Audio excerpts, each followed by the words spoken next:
with our information about the annotated bibliography and the library databases. All of your information has to come from the library database unless you get specific approval for particular sources. In your early research, your first annotated bibliography, you may use general reference databases. These are the ones that are listed here. They are considered to be sort of like encyclopedias, but you should use no more than 2 of those in your annotated bibliography. They can, however, help you identify angles, keywords, and help you establish general background. So in your initial searches, in that first annotated bibliography, you can use general reference databases, and we'll talk about what those are and look at them in just a minute. Then you may also use popular sources, but you can't use more than 4.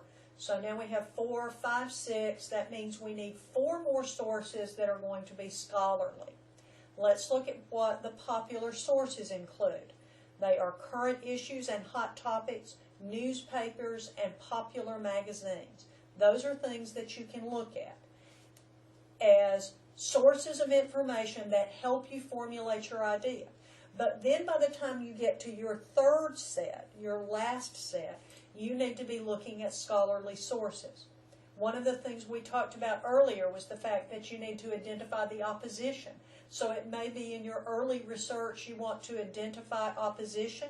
It may be that you want to do that also in your in-depth research. But look at what we have here. General reference databases for our initial searches. Then we're going to use popular sources for up to 4 more. And then finally, we're going to have at least 4 scholarly sources in our annotated bibliography.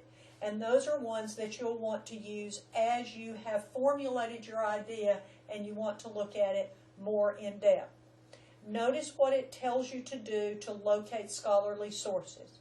You limit your searches to full text, to scholarly peer-reviewed journals, and you use search terms in the advanced search option. I'll show you how you're going to access that. One way that you can access the library is by going to the Calhoun's main page, and under Student Services you choose Library. And this is how you get to it. There's also an active link in Blackboard. One of the things you need to be aware of is the fact that if you are off campus, you do have to sign on. You need to check and make sure you can. If you're unable to, they have a phone number, and you call the Calhoun librarian so that they can help you.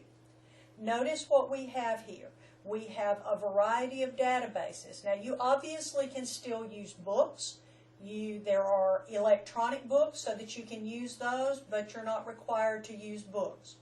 Credo Reference is one of those general databases, and we're going to look at that first.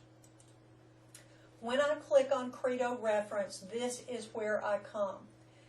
Notice it has encyclopedias, dictionaries, biographies, quotations, and some other items. You can use it for general information, but you should not use more than 2 sources from here. But if you need to get a definition, if you want to get general background information, then this is a great place to come. And it also helps you identify vocabulary so that you can do other searches more easily. Another site that you can consider, or another database, is the Opposing Viewpoints in Context, and we're going to go there.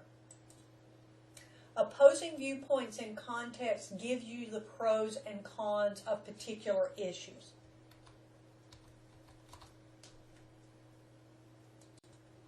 Even though the print's very small, I think you can see that it's by category: business and economics, energy and environmentalism, health and medicine, law and politics, national debate topics, science, technology and ethics, society and culture, diplomacy. This also may be a place that you want to go to help you choose a topic. But this is something that is typically popular sources. So again, this is a database that you can use in your earlier research. The third thing I want you to look at is Academic Search Premier. Now, you can certainly use other sites, but these are the ones that I've identified that are going to give you the best information the most quickly. We're going to look at Academic Search Premier next. When I enter Academic Search Premier, this is what comes up. I can choose a variety of databases within this. I can use a variety of search terms. But these are the things that you need to be particularly conscious of. You want full text, and you want scholarly, peer-reviewed journals. If you want a particular publication, you can look for that. If you want to limit your search to a particular time period, or if you want images, you can look for those as well in the advanced search, or by choosing these search options. And then you can choose advanced search, and that gives you particular criteria. You can look for text, the author, subject terms, people, a journal name. In this case, again, you still want full text and scholarly peer-reviewed journals. When I am entering a search term, let's say I choose recycling, notice it gives me a number of options. So that is one way that it helps me to search, just like doing a search on the internet. But again, the thing for you to be aware of is that you want to include full text, scholarly peer-reviewed, and if currency is important, things that have been published most recently, then let's say we only want things that have been published since 2010. And when I completed the search, this is what I received. I got a series of articles. Notice it tells me that they are in academic journals,